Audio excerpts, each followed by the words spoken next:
Before we start, I would want you to hit that big red subscribe button so you never miss out on any of our videos. And comment down below saying I subscribed so you can enter this month's shoutout giveaway. Success in business doesn't mean perfection. Here are the 10 dumb Pawn Star deals. 50-year-old waffle iron. Just the idea of this item itself will cause somebody to go, why would anybody want a countertop appliance that's half a century old? For decoration, sure, but when the seller asks for $100, it's clear that she feels that this old piece of machinery will help an interested buyer to make a delicious breakfast. A simple search online will turn up modern, brand new waffle irons that are half that price, or even less. The thing is fully functional, so we'll give her that. However, Chumley notices that it'll have to be cleaned up quite a bit, and even then, it could be a hard sell, and only to a specifically interested buyer. She walks away with a final deal of $50, which is still more than a new waffle maker. Waffles made from a decade-old piece of rusted machinery? Yum. The Shoeless Joe Jackson autograph. In the season 6 episode, Say It Ain't So, Rick made another ill-fated gamble without consulting his trustworthy experts, shelling out $13,000 on a book he believed might contain the authentic signature of baseball great Shoeless Joe Jackson. Rick couldn't have been more excited during the appraisal, saying that he would make it to the Hall of Fame.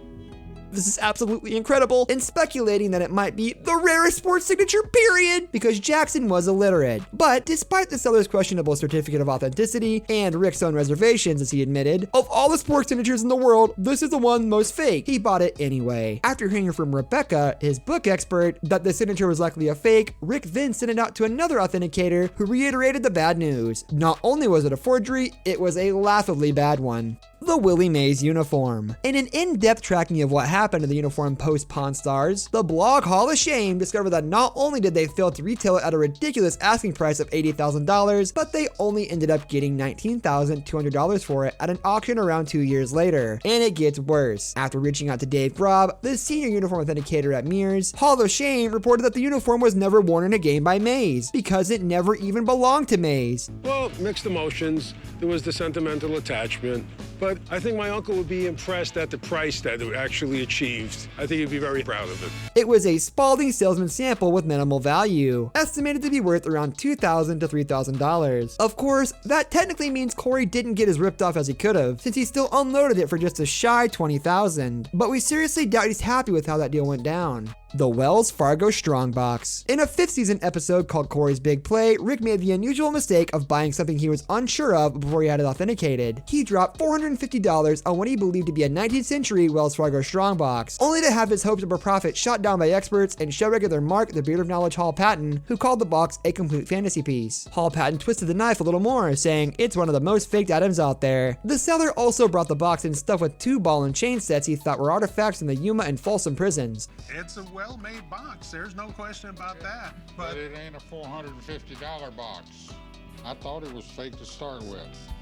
Well, then why didn't you say anything? But Rick recognized them as fakes right away, meaning Rick definitely should have sensed something that wasn't right about the box. The old man, who observed the whole transaction, wasted no time rubbing it in, telling Rick, I thought it was a fake to start with, but he let the deal go through just so he could have something to hang over Rick's head. Jolly Chimp. You've probably seen these chimps called Jolly Chimps before. One even made a villainous appearance in Pixar's Toy Story 3. That's a perfect role for these terrifying simians too. In fact, part of the reason the seller is letting go for Jolly Chimp is that it scares her grandkids. Not like toys now that break within 2 weeks.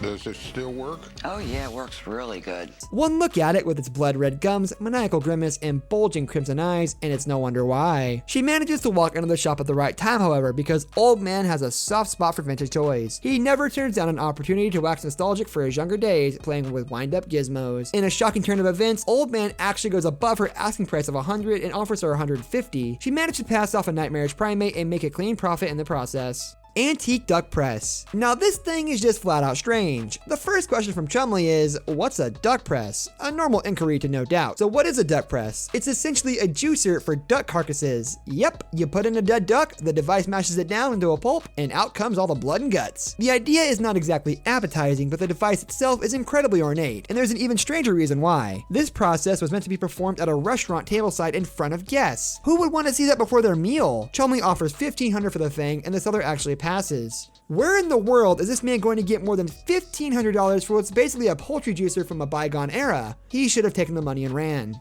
The auction deal. If the world famous gold and silver pawn shop can't retail an item, they always have the option of still turning a profit by sending it to auction. That's what Rick tried to do with several big ticket items, including a 1940s Indian motorcycle with a sidecar and a Vic Flick owned and played Fender Stratocaster, which he put on the block at Julian's Auctions in Los Angeles, according to the Indie Channel. Unfortunately, he took a hit for $29,000 on the motorcycle and $35,000 on the guitar. Ouch. He must not have done well with some other items either, because he reported his total loss at around $100,000. This brings us to the end of our video. I hope you enjoyed it. Hit like if you did, and don't forget to subscribe to our channel so you don't miss out on any of our videos in the future. Also, watch the 2 videos that are on your screen because I'm sure you'll love them. With that, I'll see you in the next video.